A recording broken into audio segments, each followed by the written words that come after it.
corazones y en nuestras mentes, Señor. Te doy gracias por las personas que continúan estando aquí, Señor, que continúan prestando de su tiempo y dando un poco de sus atenciones para con nosotros, Señor. Te ruego que todo esto no sea en vano, en el nombre de Cristo Jesús. Amén. Amén. Bueno, gloria a Dios. ¿Cómo están todos por ahí? ¿Bien? Muy bien. Bueno, gloria a Dios. Me gustaría compartir con ustedes en esta noche un texto que encontramos en las Sagradas Escrituras, en el Evangelio de Mateo, capítulo 7. Entonces, los que tengan, por favor, Biblia, hagan el favor de buscarlo, porque es un texto muy importante que quiero compartir con todos. Mateo, capítulo 7. Los que tengan Biblia, búsquenlo, por favor. Vamos a leer los versículos que están entre el versículo 15 y el versículo 20. Mateo, capítulo 7, versículos del 15 al 20.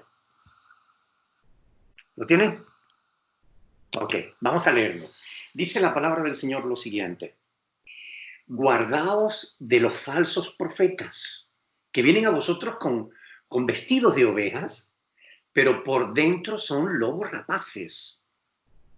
Una vez más, guardaos de los falsos profetas, que vienen a vosotros con vestidos de ovejas, pero por dentro son lobos rapaces. Por sus frutos los conoceréis. ¿Acaso se recogen uvas de los espinos o higos de los abrojos? Así todo buen árbol que da buen fruto, todo buen árbol da buenos frutos, pero el árbol malo da frutos malos. No puede el buen árbol dar malos frutos, ni el árbol malo dar frutos buenos. Todo árbol que no da buen fruto es cortado y echado en el fuego. Así que por sus frutos los conoceréis. Bueno, hasta ahí la palabra del Señor. Si han percatado, Cristo nos está advirtiendo acerca de un peligro real del que sus discípulos debían guardarse. Se trata de los malos obreros, de los falsos profetas, de gente que dice que sirve a Dios, pero que en realidad lo que hacen es tratar de servirse de Dios. Aquí Jesús usa la metáfora del árbol, ¿verdad? El árbol bueno o el árbol malo. ¿Y por qué dice que un árbol bueno no puede dar frutos malos? Y un mal árbol tampoco da frutos buenos. Por tanto, nos está enseñando a discernir entre el buen siervo y el mal siervo. Y esto es algo que Cristo repitió en diferentes ocasiones. Y también los apóstoles enseñaron sobre este tema, razón por la cual sabemos que es un tema de gran importancia. La Biblia no esconde esta triste realidad. Es una realidad que nos anunciaba, pero que ya es una realidad patente en el mundo actual. Hoy en día hay muchos, por todos lados vemos surgir nuevos grupos religiosos, y cada cual diciendo cosas diferentes, con supuestos pastores que con la Biblia en la mano son capaces de afirmar cosas que no están en la Biblia. Vosotros sois gente inteligente. Sin embargo, sabéis que hay personas tan inteligentes como vosotros que han caído en las redes de estos falsos pastores, de estos falsos maestros, falsos profetas que engañan a las multitudes. Ahora, yo les quiero preguntar algo. ¿Quieren saber cómo distinguirlos? Yo les puedo ayudar, porque créanme, no es fácil. Ahora, quiero que presten atención. Mateo capítulo 7, versículo 15, dice, vienen a vosotros vestidos de oveja, pero por dentro son lobos rapaces. ¿Saben lo que eso significa? Eso quiere decir que no es fácil distinguirlos, porque por fuera parecen buenas personas, aparentan ser buena gente, pero por dentro no lo son. Son engañadores. Son gente mentirosa. Fíjense que en Mateo 24, versículo 11, el Señor Jesús una vez más advierte contra este tipo de personas. Mateo capítulo 24, versículo 11. Búsquenlo, por favor.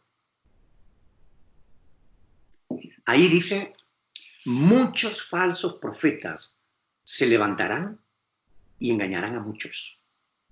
Muchos falsos profetas, no uno ni dos, no unos cuantos, no pocos, sino muchos falsos profetas se levantarán. Y el resultado será que engañarán a muchos. Otro pasaje que nos habla también de este tema, Mateo 24, 24. Quiero que lo lean, por favor. Mateo 24, 24. Fíjense lo que dice ahí.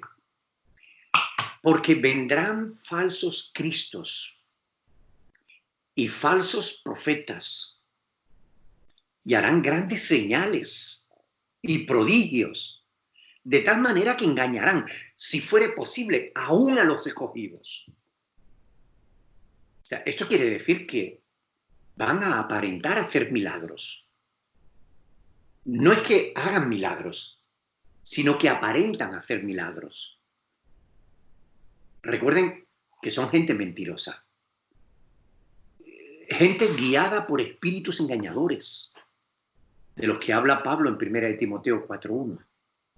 Hay muchos pasajes que nos advierten contra este tipo de personas. Por ejemplo, cuando el apóstol Pablo ya sabía que iba a despedirse de los pastores de Éfeso, los llamó. En la ciudad de Mileto se reunieron todos. Y entre otras muchas cosas, él les dijo, en Hechos capítulo 20, versículos del 29 al 31. Miren, yo quiero que lo busquen, por favor, porque es un texto muy importante. Hechos capítulo 20, versículos del 29 al 31. Fíjense, tengan en cuenta que el apóstol Pablo se estaba despidiendo de los pastores que él había instituido en las diferentes iglesias que había fundado. Ya se iba a marchar.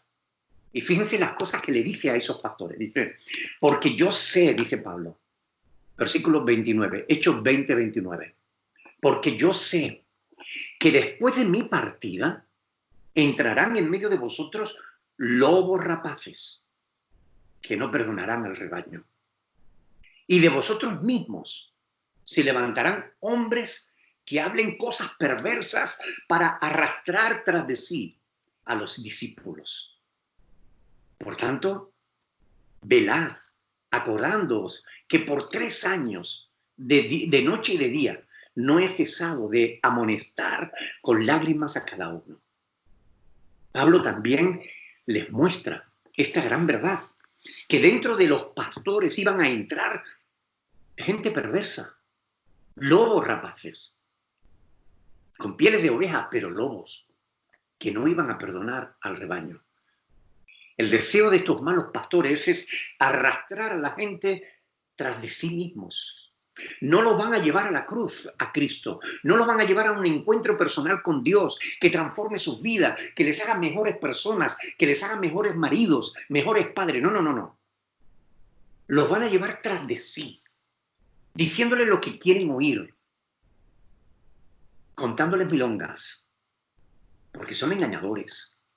Y su misión es engañarles. Mucha gente cree que van para el cielo, cuando en realidad sus pies están encaminados hacia otro lugar. Segunda de Pedro, capítulo 2, del 1 al 3. Búsquenlo, por favor. Segunda de Pedro, capítulo 2. También nos habla de este tema. De los falsos profetas, de los falsos maestros. Segunda de Pedro, capítulo 2, versículo del 1 al 3. Dice lo siguiente. Pero hubo también falsos profetas entre el pueblo, como habrá entre vosotros falsos maestros, que introducirán encubiertamente herejías destructoras, y aún negarán al Señor que les rescató, atrayendo sobre sí mismo destrucción repentina. Y muchos, no pocos, muchos seguirán sus disoluciones, sus locuras, por causa de los cuales el camino de la verdad será blasfemado. Y por avaricia harán mercadería de vosotros con palabras fingidas. Sobre los tales ya de largo tiempo la condenación no se tarda y su perdición no se duerme. Pero una de las características de los falsos maestros es que hacen mercadería de la iglesia. Para ellos la iglesia es un negocio. Eso es algo muy importante a tener en cuenta. Introducirán en la iglesia falsas doctrinas, algunas de las cuales la gente no le da importancia. Pero el apóstol Pedro dice que son herejías destructoras y muchos seguirán tales doctrinas erradas. Gente que van a aportar vergüenza a la iglesia de Cristo, al evangelio de nuestro Señor Jesús. Por todo eso, el apóstol Juan, en 1 de Juan 4:1, dice: amados, no creáis a todo espíritu, sino probad los espíritus si son de Dios, porque muchos profetas, muchos falsos profetas han salido por el mundo. Ahora bien, ante esta realidad, ¿qué podemos hacer? ¿Cómo podemos discernir entre un verdadero siervo de Dios y otro que no lo es, aunque lo parezca? ¿Hay algún test, algún examen que podamos hacer a fin de asegurarnos de que no estamos siguiendo a una mala persona, pensando que es un buen siervo de Dios? La respuesta es sí. Existe en la Biblia información suficiente como para que nosotros sepamos discernir, entender, juzgar, concluir quiénes son verdaderos y quiénes son falsos siervos de Dios. Ahora, ¿cómo hacerlo? Porque esto es lo importante. Yo en esta ocasión les quiero compartir solamente 3 características, 3 señales que les pueden ayudar a discernir la verdad de la mentira. ¿Están interesados en conocerla? ¿Quieren saber cuáles son esas 3 características que les puede ayudar a saber quién es un verdadero siervo de Dios y quién no lo es, aunque lo parezca? Yo les voy a comentar. Mire, la primera: el siervo de Dios, el que de verdad sirve a Dios, la primera característica es que no busca tu dinero. No está interesado en tu dinero. Los falsos siervos de Dios siempre están interesados en el dinero. Para ellos todo lo que importa es dinero. Siempre están presionando a la gente para que dé su dinero. Si quieres que Dios te bendiga, tú tienes que traer tu dinero. Si quieres un milagro, tú tienes que traer tu dinero. Cuanto más dinero traiga, más grande va a ser tu milagro. Todo eso es falso. Eso no está en la Biblia, pero es lo que esos falsos maestros enseñan. Miren, Mateo capítulo 8, versículos del 18 al 20. Véanlo conmigo, por favor. Mateo capítulo 8, del 18 al 20. Búsquenlo. Ahí dice lo siguiente: viéndose Jesús rodeado de mucha gente, mandó pasar al otro lado. Y vino un escriba y le dijo: maestro, te seguiré a donde quiera que vayas. Jesús le dijo: las zorras tienen guaridas y las aves del cielo tienen nidos, mas el Hijo del Hombre no tiene dónde recostar la cabeza. ¿Saben por qué Jesús le respondió así? Porque Él conoce el corazón del ser humano. Este escriba vio en Cristo un buen negocio. Buscaba sacar algún provecho, algún beneficio material de seguir a Jesús. Y Cristo fue claro: no me sigas por dinero. Yo no tengo dónde recostar mi cabeza. Por tanto, el buen siervo de Dios no está interesado en tu dinero. Pablo lo entendió desde el primer momento. El apóstol Pablo supo que a Jesús no se le puede seguir por dinero. Por eso él escribió Filipenses 3, del 7 al 8. Filipenses 3, del 7 al 8. Él dice: pero cuantas cosas eran para mí ganancia, las he estimado como pérdida por amor de Cristo. Y ciertamente aún estimo todas las cosas como pérdidas por la excelencia del conocimiento de Cristo Jesús, mi Señor, por amor del cual todo lo he perdido todo y lo tengo por basura para ganar a Cristo. Es decir, para Pablo nada era más importante que el conocimiento de Cristo, ganar a Cristo, no ganar dinero. Pablo no estuvo interesado en conseguir mucho dinero para construir grandes templos. Pablo no estuvo interesado en construir, en conseguir mucha cantidad de dinero para ayudar supuestamente a la gente, ¿no? Pablo estuvo interesado en la gente, no en el dinero de la gente. Actualmente, falsos pastores se están enriqueciendo vilmente, engañando a la gente con sus mensajes falsos. Siembra en tu milagro. Cuán grande sea tu ofrenda, así de grande será tu milagro. Dale a Dios para que Dios te dé. Diezmos, pactos, siembras, primicias y multitud de cosas por el estilo. Textos sacados de contexto como pretexto. Escucha bien, el buen siervo de Dios no está interesado en tu dinero, porque no ama al dinero, porque conoce las Escrituras y sabe lo que dice Pablo en 1 Timoteo 6, del 6 al 10. Dice que gran ganancia es la piedad acompañada de contentamiento, porque nada hemos traído a este mundo y sin duda nada podremos sacar de él.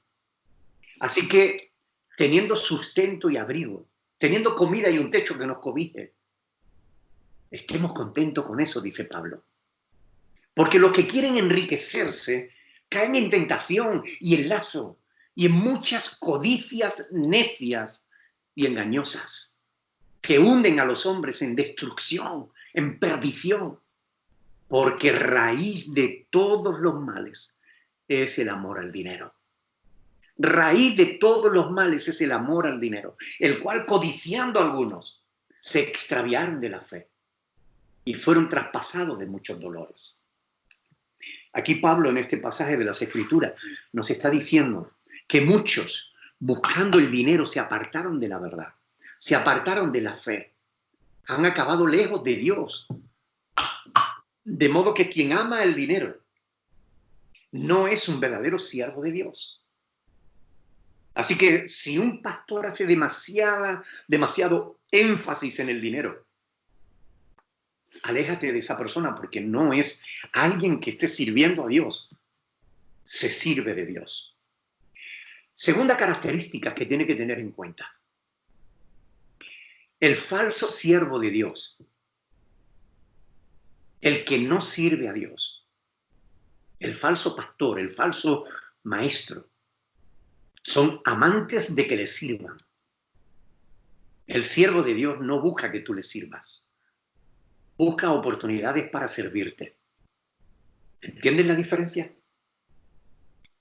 Los falsos siervos de Dios se ufanan de la lealtad, de la fidelidad de sus seguidores, a los que tratan como mano de obra gratis.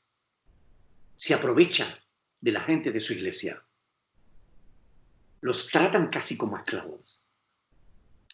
Yo he oído a pastores decir, yo no pinto mi casa, a mí vienen los miembros de la iglesia y me la pintan. A mí si alguien viene a pintar mi casa, yo le pago.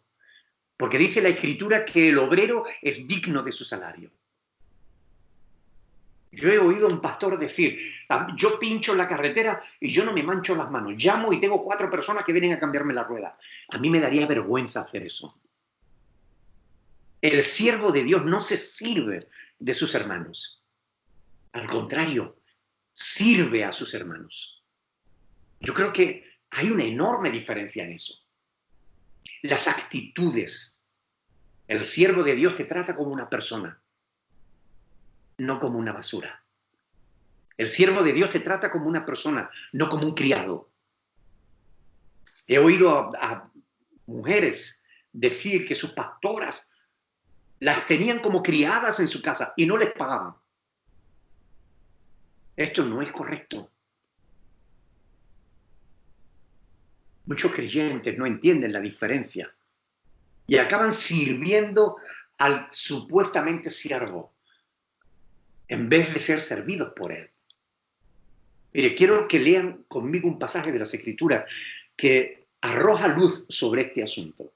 Mateo capítulo 20, versículos del 25 al 28. Vamos a leerlo. Mateo 20, del 25 al 28. Para que entendamos qué es lo que Cristo enseña sobre este tema. Mateo 20, del 25 al 28. Dice, entonces Jesús, llamándolos, dijo, ¿sabéis que los gobernantes de las naciones se enseñorean de ellas? Y los que son grandes ejercen sobre ellas potestad. Mas entre vosotros no será así. Cristo estaba hablando con sus discípulos. Sino que el que quiera hacerse grande entre vosotros, ¿será qué? Vuestro servidor. Y el que quiera ser el primero entre vosotros, será vuestro siervo. Y él mismo se pone de ejemplo. Como el Hijo del Hombre, dice Cristo, no vino para ser servido, sino para servir y dar su vida en rescate por muchos. El ejemplo que tenemos que seguir es bien claro y no da lugar a la duda. Mientras que Cristo nació en un humilde pesebre y vivió como un obrero la mayor parte de su vida hasta comenzar su ministerio público, muchos pastores de hoy en día prefieren vivir como altos ejecutivos en grandes mansiones, rodeados de todo tipo de lujos. Eso no tiene nada que ver con el Evangelio de Cristo. Si un pastor se interesa más por tu dinero o porque le sirvas que por servirte a ti, no es un auténtico siervo de Dios. Por lo tanto, aléjate de esa persona. Una tercera característica muy importante que te puede servir para diferenciar quién es el verdadero siervo de Dios de otro que no lo es. El siervo de Dios, el que de verdad es un siervo de Dios, no te dice lo que tú quieres oír. Repito, el siervo de Dios no te dice lo que tú quieres oír. Los siervos de Dios conocen cuál es su misión, en qué consiste su ministerio y se centran en cumplirlo. El objetivo del ministerio pastoral es enseñar a los creyentes los mandamientos que Cristo nos mandó. ¿Recuerda las palabras que el Señor Jesús le dio a sus apóstoles poco antes de ascender al cielo?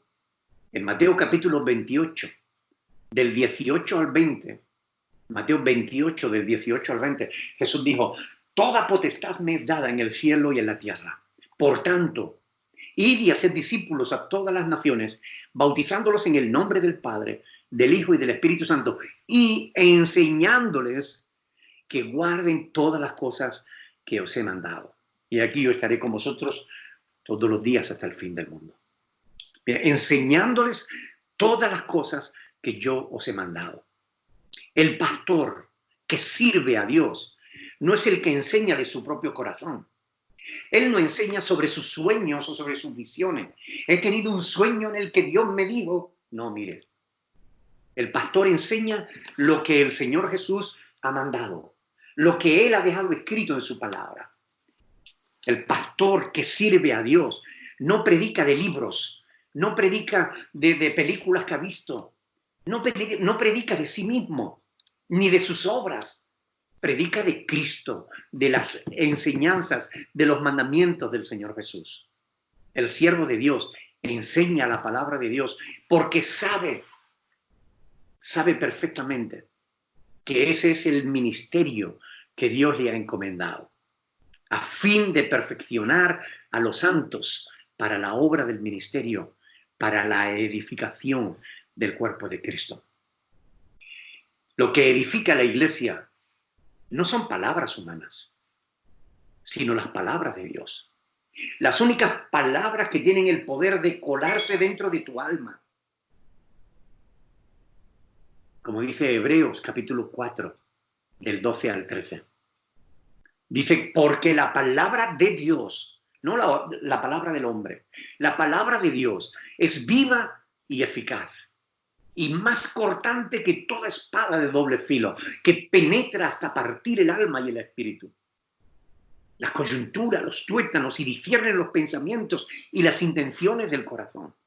Y no hay cosa creada que no sea manifiesta en su presencia. Antes bien, todas las cosas están desnudas y abiertas ante los ojos de aquel a quien tenemos que dar cuenta. El siervo de Dios no es el que te dice lo que tú quieres oír.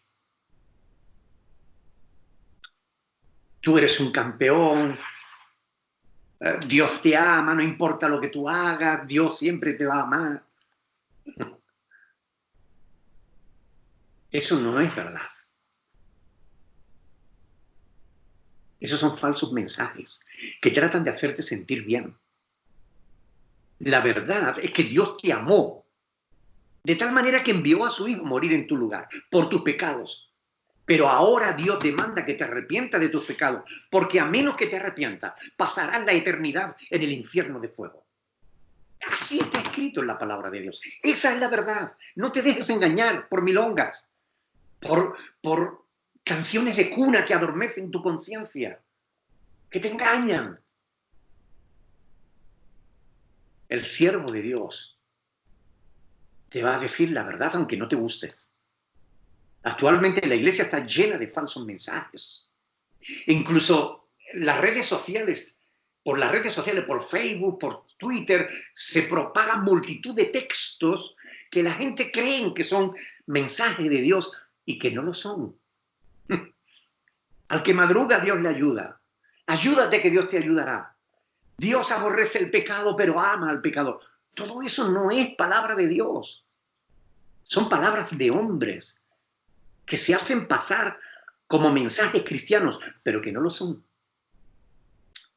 Así que hemos visto tres características mediante las cuales podemos analizar a los siervos de Dios para asegurarnos de si estamos siguiendo a un verdadero siervo de Dios o si estamos siguiendo a un falso siervo de Dios. Primero era, el siervo de Dios no busca tu dinero. El siervo de Dios no busca que tú le sirvas. El siervo de Dios no te dice lo que tú quieres oír. Por tanto, el siervo de Dios busca que tú sigas a Cristo. Busca servirte a ti, no servirse de ti. Y va a decirte lo que necesitas oír, no lo que quieras oír. Ahora, la pregunta que quiero hacerles es, ¿tendrán en cuenta estas cosas a fin de que no sean engañados? Porque es verdad que existen falsos pastores, pero eso no significa que todos los pastores sean falsos.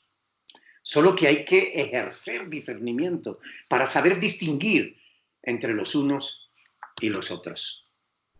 Ahora, a ustedes les corresponde, teniendo en cuenta este conocimiento que he compartido con ustedes, a ustedes les corresponde ejercer ese discernimiento. No se dejen engañar. No busquen pastores que les digan lo que ustedes quieren oír. Busquen pastores que les digan la verdad. Amén. Me gustaría hacer una oración por todos vosotros para que Dios os ayude a entender estas palabras. Padre del cielo, te doy gracias, Señor, por tu amor para con nuestras vidas. Porque tú eres bueno. Porque tu misericordia es grande y se renueva de día en día. Gracias por tu amor para con nosotros. Gracias por dejarnos una palabra que podemos profundizar, conocer, meditar, escudriñar, Señor. Gracias por todos y cada uno de mis hermanos que están ahí escuchando estas palabras. Padre, bendícelos, a cada uno en particular.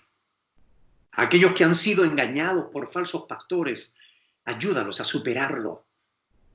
Ayúdalos a aprender estos principios para que nunca más sean engañados.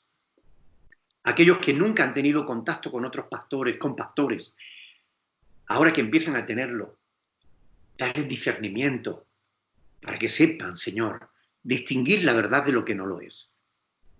Glorifícate en cada uno de ellos, cambia sus vidas, acércalos a ti, transforma su ser, sus patrones de conducta, sus prioridades.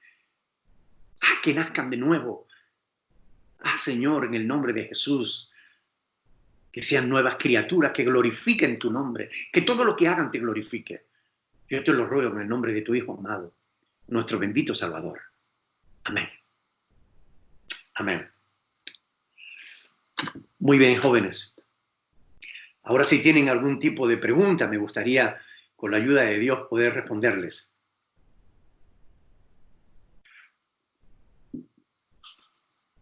Adelante.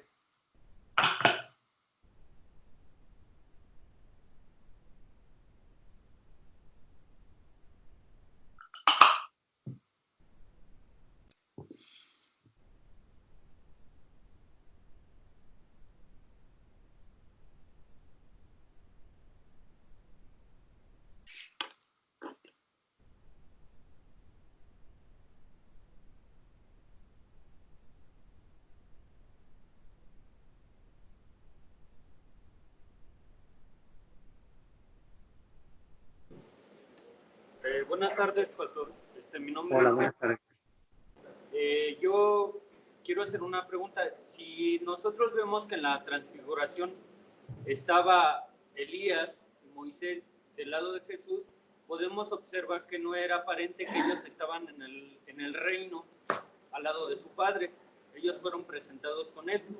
A base de esto, yo quiero que usted me explique la manera correcta de decir la frase cuando el ladrón le dice a Jesús que lo lleve al reino.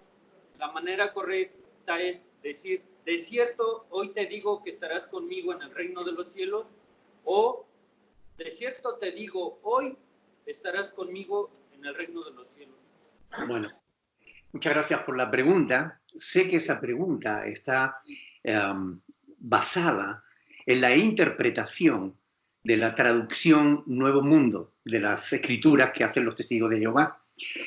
Bueno, en realidad los testigos de Jehová no creen en lo que las sagradas escrituras dicen. Por eso ellos han tenido que fabricarse una Biblia a su medida.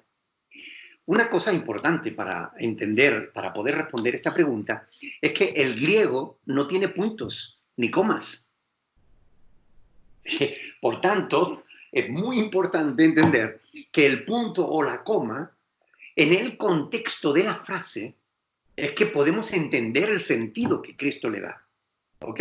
Entonces, en el contexto de la frase, lo que los testigos de Jehová dicen es que no existe la posibilidad de que en ese mismo momento o en ese mismo día ellos pudieran ir al reino de los cielos. Pero la pregunta que nos tenemos que hacer es: ¿tiene Cristo como Dios poder y autoridad para hacer lo que quiera? La respuesta es sí. Pues si Cristo tiene el poder y la autoridad para poder hacer eso, ¿dónde está el problema? El problema es que los testigos de Jehová no creen que Cristo sea Dios. Ellos lo niegan. Pero si nosotros vamos, por poner un ejemplo, ¿no?, a Romanos capítulo 9, ¿no?, versículo 5, por poner un ejemplo simplemente, ¿no?, donde dice ahí el apóstol Pablo, dice que de quienes son los patriarcas y de los cuales según la carne vino Cristo, el cual es Dios sobre todas las cosas, bendito por los siglos, amén. Bueno, si la Biblia dice claramente que Cristo es Dios, bendito por los siglos, ¿quiénes son los testigos de Jehová? Para negar la divinidad de Cristo, ¿no? Y hay multitud de pasajes en la Biblia que afirman la divinidad de Cristo. En el principio era el verbo, y el verbo era con Dios, y el verbo era Dios. Ellos le han añadido un artículo, y el verbo era un Dios. Pero eso choca con todo el contexto general de la Biblia, porque la Biblia afirma que solo hay un Dios. Si solo hay un Dios, Cristo no puede ser un Dios. Tiene que ser Dios, porque solo hay uno. ¿Me entiendes lo que te quiero decir? Entonces, realmente, cuando Cristo le dijo a aquel hombre, de cierto te digo que hoy estarás conmigo en el paraíso, pues le estaba diciendo lo que le estaba diciendo, aunque los testigos de Jehová no lo quieran creer. De nada. La siguiente pregunta es, ¿los falsos profetas se distinguirán por dinero o por qué otra cosa se podrían distinguir? Bueno, por las maneras que hemos hablado precisamente hoy, ¿no? Porque buscan tu dinero, porque buscan que tú les sirvas a ellos y porque te van a decir lo que tú quieras oír, no lo que necesites oír. Son formas a través de las cuales podemos descubrir a los falsos profetas, ¿no? Los falsos maestros, que hay, desgraciadamente, abundan muchísimos hoy en día. Por eso es necesario saber estas cosas, para protegernos, de manera que no seamos engañados junto con la mayoría.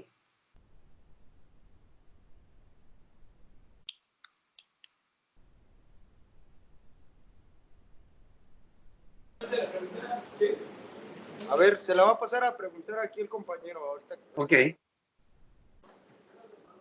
Si quiere pasar a preguntar, ¿ya puedo hablar? Buenas tardes. Hola, buenas tardes. Mi pregunta es si alguno de los falsos profetas no se distinguirá por dinero, o sea, que tenga otras cualidades que vayan más allá del dinero. O sea, sí, porque esas son muy obvias, ¿no? El dinero yo creo que es muy obvio. Que haya un falso profeta que no se fanatice en el dinero. Esa es mi pregunta. Hay otras muchas señales que Cristo nos da para poder identificar a esos falsos profetas, ¿no? Tienen que ver justamente con que no se sujetan, por ejemplo, a las enseñanzas de Jesús. Una de las cosas que Jesús dice, si vosotros permaneciereis en mis palabras, seréis verdaderamente mis discípulos.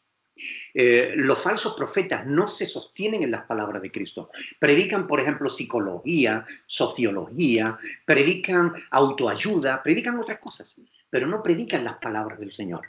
Pues es otra característica que nos sirve para identificar al verdadero pastor del que no lo es, ¿no?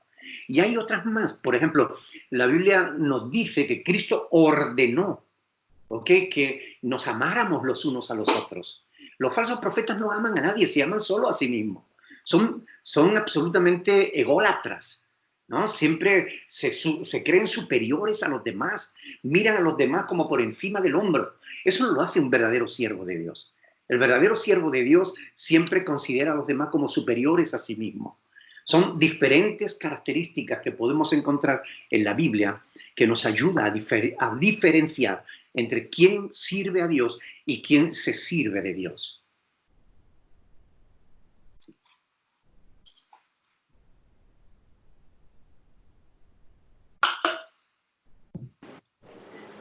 La siguiente pregunta es, ¿un servidor de Dios que sirve de él tiene castigo? Oh, sí, de esto ya habla el Señor Jesús, dice, ya tiene su recompensa. Es decir, ya Cristo les tiene preparada el castigo que ellos van a recibir por ser falsos profetas, por no enseñar la verdad. Bueno, si ustedes quieren ver, yo les aconsejo que tomen nota y lean Ezequiel capítulo 34. Ahí, aunque habla de los pastores de Israel, es igual. El castigo para los pastores de la iglesia serán los mismos que para los falsos pastores de Israel, ¿no? Léanlo cuando tengan un rato libre, Ezequiel capítulo 34, y van a ver como sí, los falsos pastores van a ser castigados.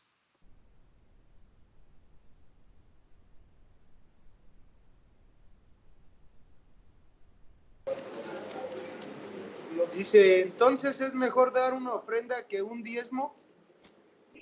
A ver, es que la palabra diezmo, ustedes no la van a encontrar en la Biblia relacionada con la iglesia. La iglesia no tiene que dar diezmos. La enseñanza del diezmo es una falsa doctrina. No hay ni un solo texto en toda la Biblia que relacione el diezmo con la iglesia. El diezmo siempre está relacionado con el pueblo de Israel. Es al pueblo de Israel al que se le demandaba que diera diezmo, pero no a la iglesia. A la iglesia jamás se le demanda dar diezmos.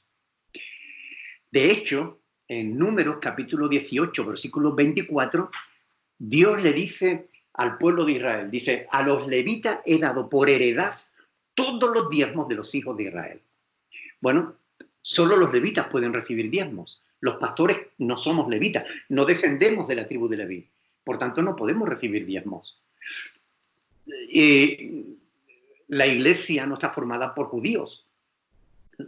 Yo no creo que haya ningún judío en medio de vosotros. La mayoría no lo son. Solo los judíos podían dar diezmos. Los gentiles no. Y aunque yo fuera levita y los miembros de mi congregación fueran judíos, yo no podría recibir diezmos porque les estaría poniendo bajo el antiguo pacto, no bajo el pacto de la gracia, sino bajo el pacto de la ley, ¿no? Y entonces, por demás, habría muerto Cristo, ¿no?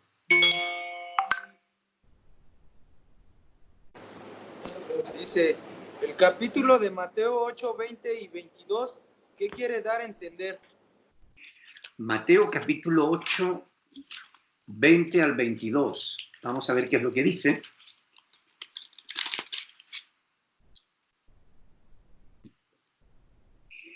Dice, las zorras tienen guarida y las aves de los cielos nido, mas el Hijo del Hombre no tiene dónde recostar su cabeza. Bueno, justamente esto es de lo que es uno de los textos que yo cité hace un momento, diciendo que aquel escriba que en el versículo 19 le dijo, maestro, te seguiré a donde quiera que vayas. Lo estaba diciendo porque estaba interpretando que iba a sacar algún beneficio de seguir a Cristo. Y Cristo, como conoce el corazón de los seres humanos, le dijo, pero mira, las zorras tienen guarida y las aves de los cielos tienen nido, mas el Hijo del Hombre, es decir, yo no tengo donde recostar mi cabeza, soy pobre, seguirme no te va a reportar ningún beneficio. Eso es lo que Jesús le estaba diciendo a ese escriba, ¿no? Que pensaba, estaban acostumbrados, los escribas estaban acostumbrados a hacer negocios con la fe. La otra pregunta es, ¿cualquier persona, a pesar de que su familia e hijos sea su mundo y su adoración, podría llevar a cabo Mateo 10, 37 y 39? O sea, amar a Dios antes que su familia, después que su familia. Lo que el Señor Jesús dice ahí no es que no amemos a nuestra familia, lo que está diciendo es que no la amemos más que a Él. ¿Ok? Por tanto, tú puedes amar a tu familia, tú puedes amar a tu papá, a tu hermano, a tus hijos, a tu esposa, tú puedes amar a toda tu familia. Pero si tu familia te es impedimento para seguir a Cristo, más te vale aborrecer a tu familia y seguir a Cristo. Eso es lo que está diciendo el Señor ahí. Es decir, solo en caso de que la familia sea un estorbo para hacer la voluntad de Dios, tú deberías amar más a Dios que a todos los demás.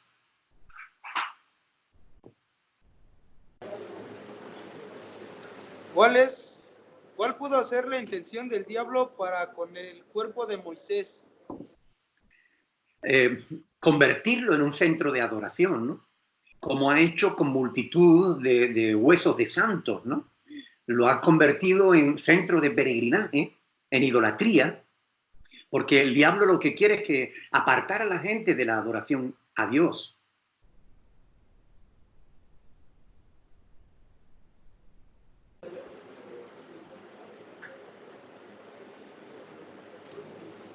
Buenas tardes, pastor. Mi nombre es Gustavo.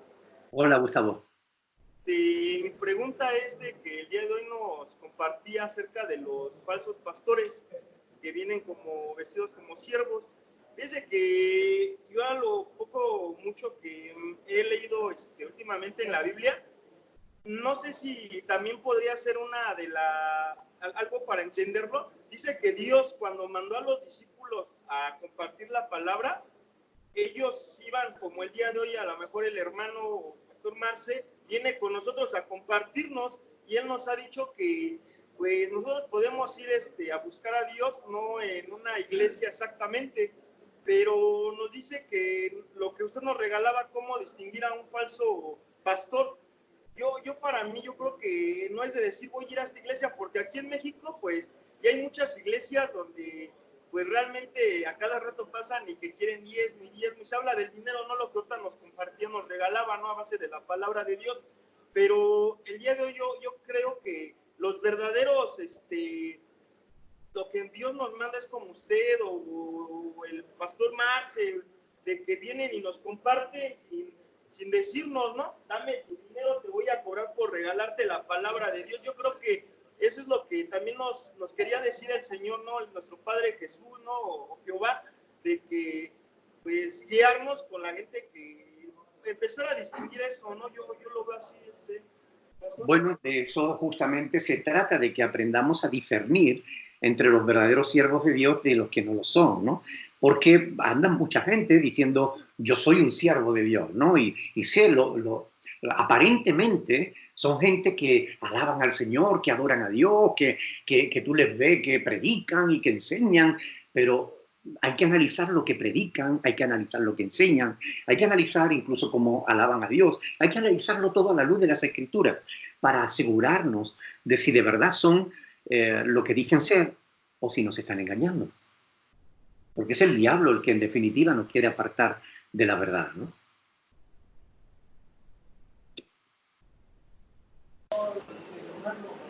Dice, pastor, ¿me podría explicar por qué el día de hoy hay tantos santos y por qué la gente dice que son tan milagrosos? Bueno, porque la Iglesia Católica Romana los ha fomentado, ¿no? Cuando tú siembras patatas, vas a tener patatas. Y si siembras rábanos, vas a tener rábanos. Y lo que siembra es espinos, espinos vas a tener, ¿no? Es decir, la Iglesia Católica Romana es una iglesia que es una falsa iglesia.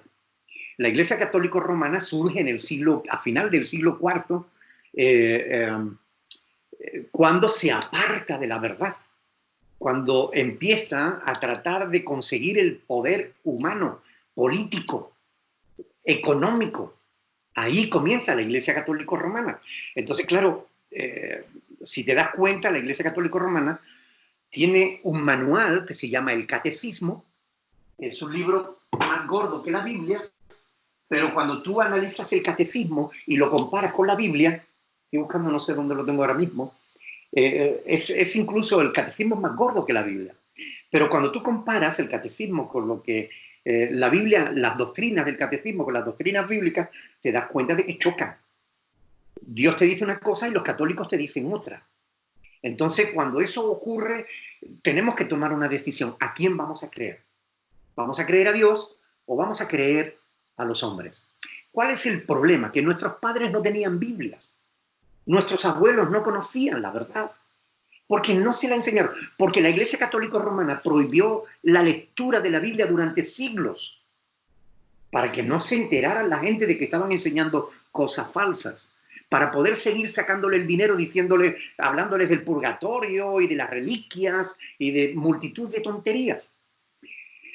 Es la Iglesia Católica Romana la que ha fomentado la idolatría de los santos. Y a cada santo le ponen velas y las velas cuestan dinero. Y a cada virgen se le hace misas y las misas cuestan dinero. Y hay que traerle regalos y no sé qué. Y todo eso es un negocio. Pero nuestros padres, nuestros abuelos no conocían la Sagrada Escritura. Ahora, ya nosotros tenemos Biblias. Por tanto, nosotros no tenemos excusas. Tenemos que ser conocedores de la verdad. Porque tenemos la palabra de Dios. Escudriñémosla. Jesús dijo, escudriñar las Escrituras. Hagámosle caso a Dios. Y entonces nos daremos cuenta de que todos esos santos que tiene la Iglesia Católica Romana, bueno, pues no tienen importancia. La Biblia dice, es a Dios al que tenemos que adorar. No a María, no a San Pedro, no a San Pablo, no a San Policarpo. No, tenemos que adorar a Dios. Es el único al que merece el que se le adore, ¿no? Por tanto, el conocimiento de la verdad nos libra de caer en la idolatría católico-romana.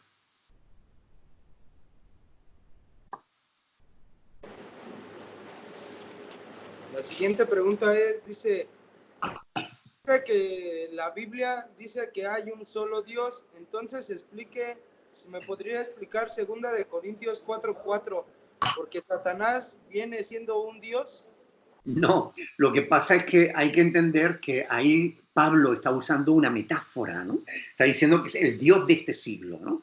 Pero lo está diciendo en el sentido en el que él está dominando las mentes de la gente, ¿no? Como si fuera un Dios, pero evidentemente no es Dios. Pablo sabe que hay un solo Dios, de hecho lo dice en 1 de Timoteo, capítulo 2, versículo 5, ¿no? Pablo dice, porque hay un solo Dios y un solo mediador entre Dios y los hombres, el cual es Jesucristo hombre, ¿no?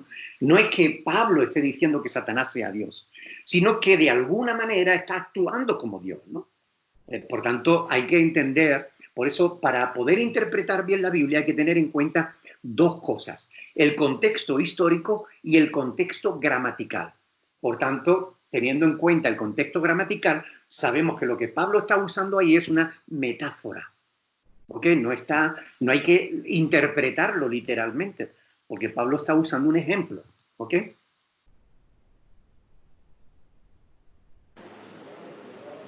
Dice, ¿es malo escuchar música, bailar y hacer cumpleaños y las fiestas?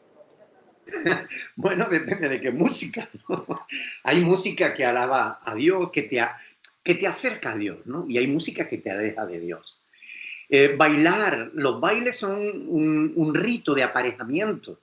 Esto en todas las culturas es un rito de apareamiento, ¿no? Por tanto, si vas a bailar, baila con tu pareja, ¿ok? Que sería lo lógico. Ahora, si bailas con otra que no es tu pareja, de alguna manera estás poniéndote en peligro a ti y a ella, ¿no? Es que la cuestión no consiste solamente en decir, bueno, hay quienes hablan de música cristiana o música del mundo. No existe eso. La música no es del mundo ni es cristiana, porque la música no se convierte a Cristo. Hay música que es buena porque te acerca a Dios y hay música que te aleja de Dios. Simplemente tenemos que ejercer discernimiento en cuanto a eso, ¿no? Hay música que nos conviene escuchar y hay música que no nos conviene escuchar.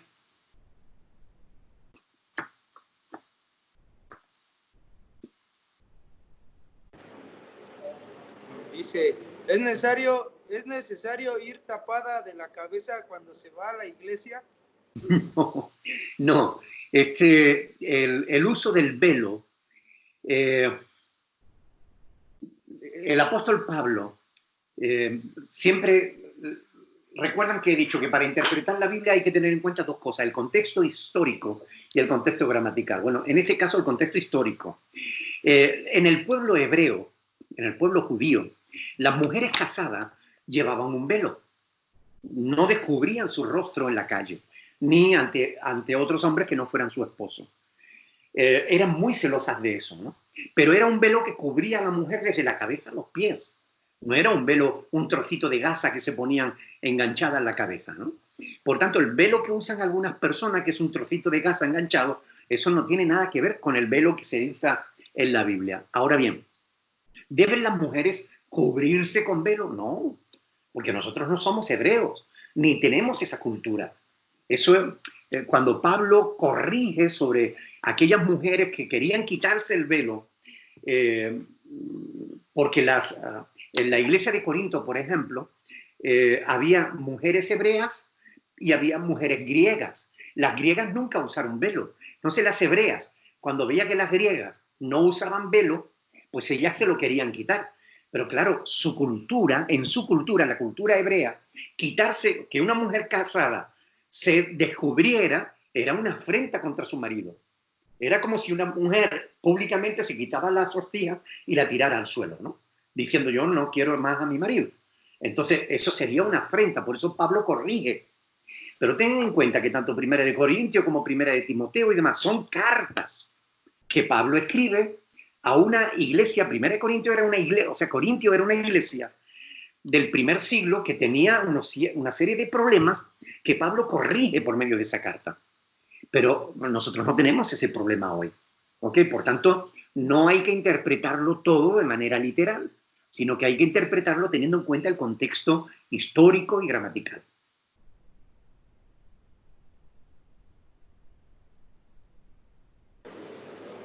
Dice, pastor, buenas tardes. Me cuesta mucho trabajo entregarme de lleno a Dios porque me gusta mucho el baile. ¿Qué puedo hacer? Bueno, hay muchas cosas que nos pueden ser tropiezo a la hora de entregar nuestra vida a Cristo, que pueden ser de tropiezo a la hora de consagrarnos a Dios. Lo que tenemos que hacer es valorar qué es lo más importante. Si pasar un rato de baile y perder la salvación eterna, o si preferir la salvación eterna mejor que un rato de baile. nosotros tenemos que pensar las decisiones que tomamos y por qué las tomamos. ¿Ok? Repito, yo puedo bailar, pero yo bailo con mi esposa. ¿Ok? Yo puedo bailar, pero no voy a bailar con otra mujer que no sea mi esposa. La cuestión es, voy a arriesgarme a perder la salvación, a pasar toda una eternidad lamentándome por no haber apreciado mi relación personal con Dios. Sería una locura. Mejor dicho, sería una necedad.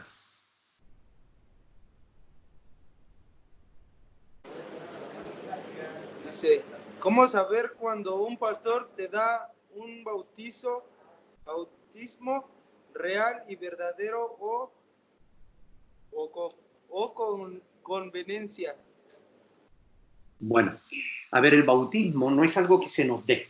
El bautismo es algo que hacemos. Es la persona que se bautiza la que hace el bautismo, no el pastor que lo bautiza. El pastor es simplemente un testigo del testimonio que da el que se bautiza. El que se bautiza, al bautizarse, si lo hace tal y como enseña la Escritura, por inmersión, bajando el cuerpo totalmente a las aguas, saliendo de las aguas, y lo que está es identificándose con Cristo en su muerte, sepultura y resurrección. Y el bautismo, para que sea válido, tiene que ser en el nombre del Padre y del Hijo y del Espíritu Santo. Si la persona que se bautiza es sincera, ese bautismo es válido. ¿Ok? El bautismo no depende del que bautiza, sino que depende de quién se bautiza, porque el testimonio lo da quien se bautiza. ¿Ok?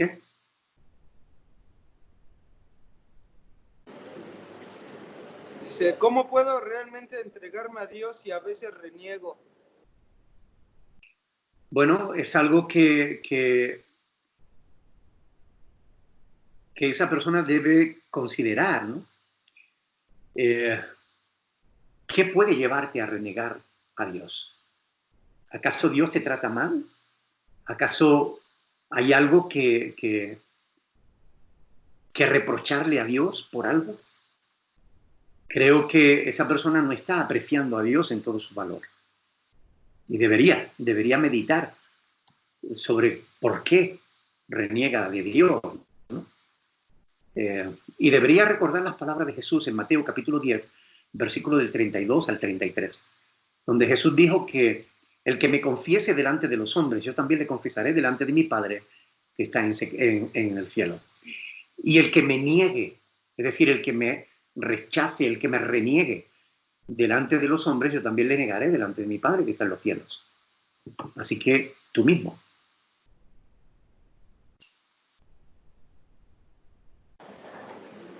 Dice, ¿los cristianos también pueden festejar la Navidad? Claro, ¿por qué no?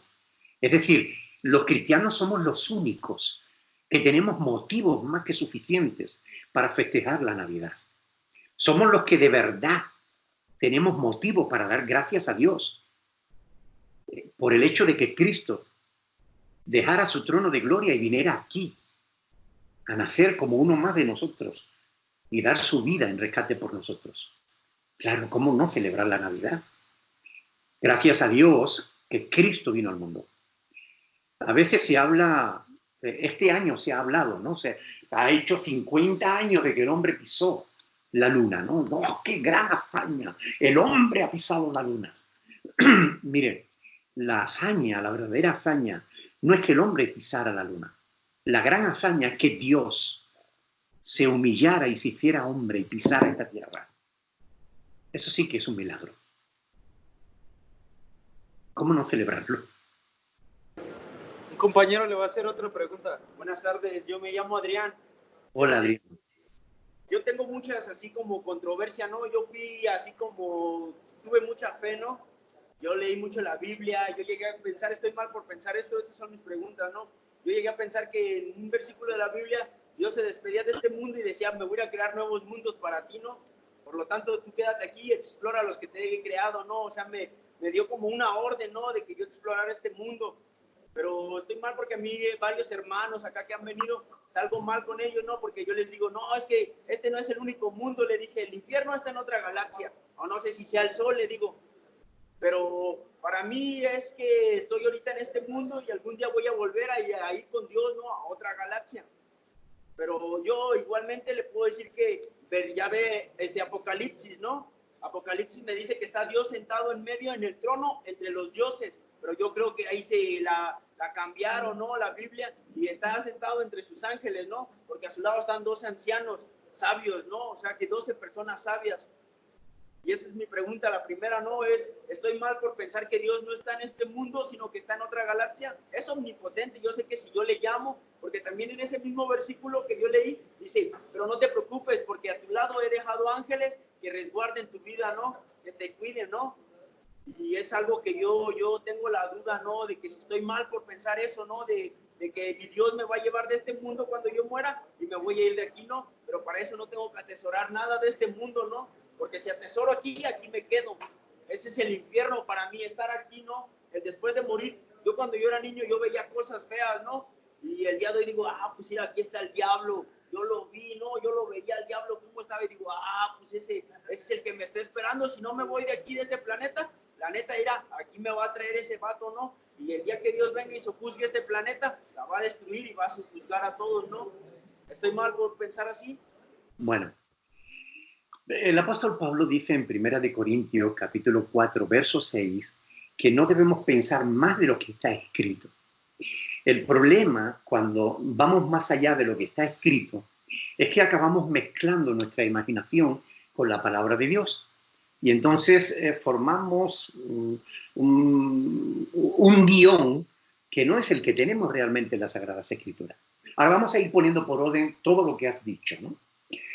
Verá, ¿está Dios en otro planeta o en otra galaxia? Bueno, Dios no está en ninguna galaxia. La Biblia dice que Dios, el creador, es un espíritu que llena todo el universo, ¿no? Dice, mi gloria llena la tierra. La Biblia dice que Dios extiende los cielos, es decir, el universo, como una cortina. Dios lo abarca todo, ¿no? Ahora, en Juan capítulo 14 Jesús dijo, voy pues a preparar lugar para vosotros. Voy, para que donde yo esté, vosotros también estéis.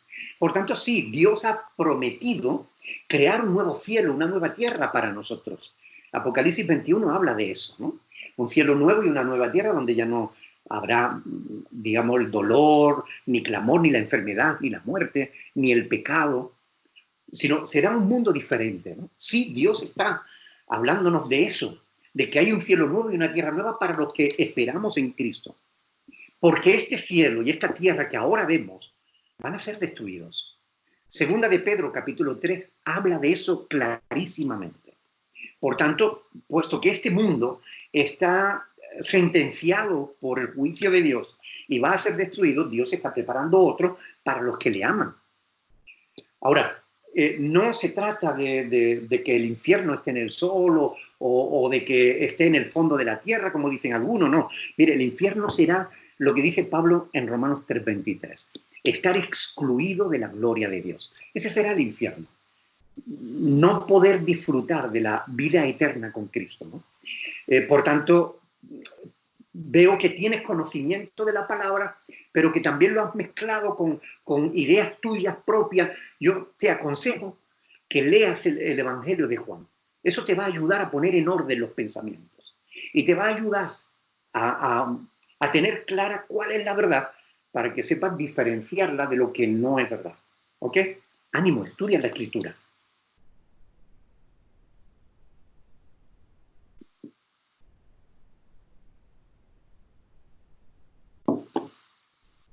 Espérame tantito, le voy a hacer otra pregunta. Sí.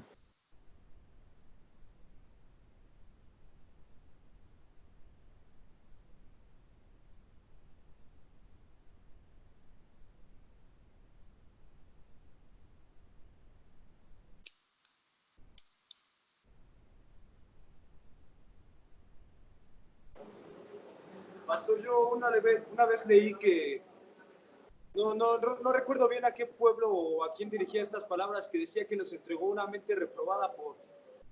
Creo que se refiere cuando hacían actos aberrantes entre ellos. Decía que nos entregó a sus bajas pasiones y a sus bajos instintos. En Romanos capítulo 1 se habla de eso. Quiero saber por qué lo hizo y exactamente a qué se refiere con entregarlos completamente a su... Yo lo interpreto como una locura, ¿no? Bueno, si nosotros vamos a Romanos capítulo 1, vas a ver ahí que Pablo mismo lo explica, ¿no?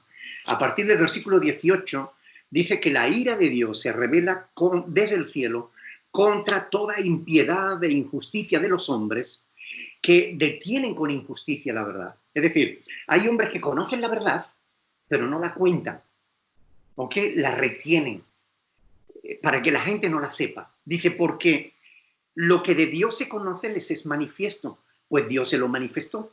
Porque las cosas invisibles de Él, su eterno poder y deidad, se hacen claramente visibles desde la creación del mundo, siendo entendidas por medio de las cosas hechas, de modo que no tienen excusa. Pues habiendo conocido a Dios, no le glorificaron como a Dios ni le dieron gracias, sino que se envanecieron en sus razonamientos.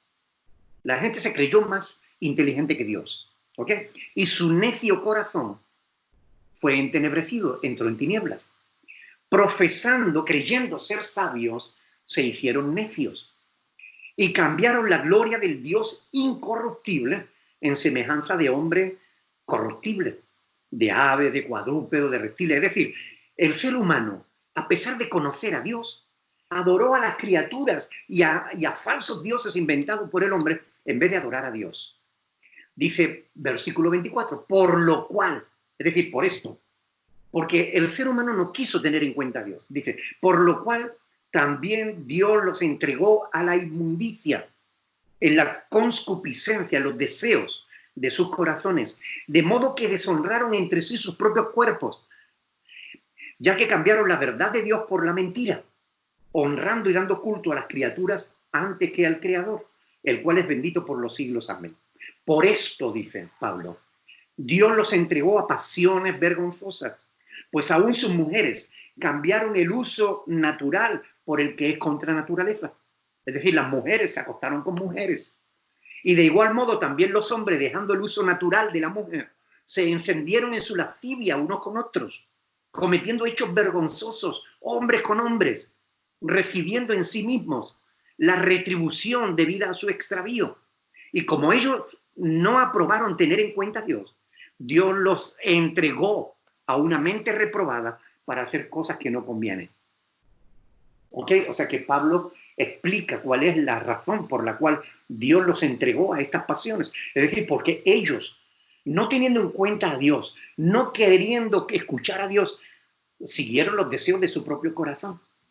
Se creyeron más sabios que Dios y se dedicaron pues simplemente a los placeres de este mundo, ¿no? No te oigo, Israel. En resumen, fue porque Dios les dijo que no fueran idólatras y conocían la verdad y aún así desobedecieron y fueron idólatras, ¿no? Claro, porque fueron idólatras, porque no quisieron glorificar a Dios, porque retienen la verdad, aún sabiéndola, ¿ok? Y bueno, por eso Dios permitió que siguiera.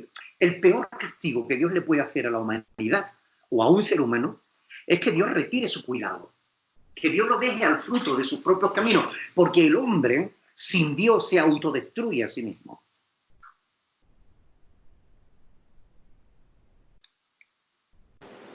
Gracias, pastor. Entonces, ya tengo entendido eso, que por idólatras los dejó que hicieran sus actos. Yo sí sigo siendo necio y si sigo aún conociendo un poco la verdad de Dios, si sigo queriéndome drogar, me va a entregar a esos deseos y no va a poner su mano sobre mí ya.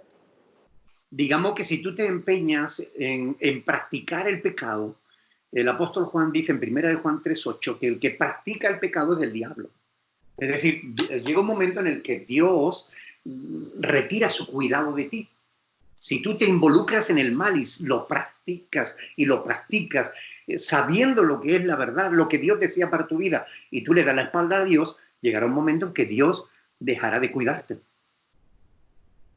Te dejará el fruto de tus caminos. Sí, sí entendí, gracias.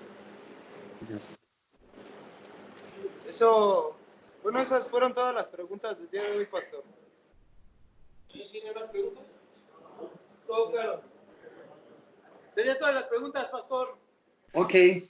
Bueno, muchas gracias por vuestra paciencia. Gracias por la oportunidad que me dan cada viernes de poder estar con vosotros y poder estar compartiendo este tiempo y esta charla con ustedes, que para mí es de tanta bendición. Así que Dios os bendiga. Si me permiten, me gustaría hacer una oración por todos. ¿Ok? Padre del cielo, te doy gracias, Señor, infinitas gracias por tu amor y por tu bondad para con nosotros, por dejarnos esta palabra hermosa que podemos meditar, que podemos profundizar. Gracias porque tú eres bueno, porque tienes, Señor, un plan maravilloso para nuestras vidas, que es de bendecirnos y de darnos una vida de paz y de bendición. Ayúdanos, Señor, para que podamos seguir tu palabra, para que nos alejemos de todo mal, para que consagremos nuestra vida a ti y de este modo, Señor, podamos glorificar tu nombre y podamos ser libres de tanta corrupción como hay en el mundo. Ayúdanos para que todas las cosas que vamos aprendiendo nos ayuden, Señor, a vivir más de acuerdo a tu voluntad. Te lo rogamos en el nombre de Jesús. Bendice a cada persona, Señor, que está ahí, Señor. Bendice también a las personas que verán este vídeo después. Bendice, Señor, a cada una de las familias representadas, Señor. Y llévate la gloria y la honra, porque eres el único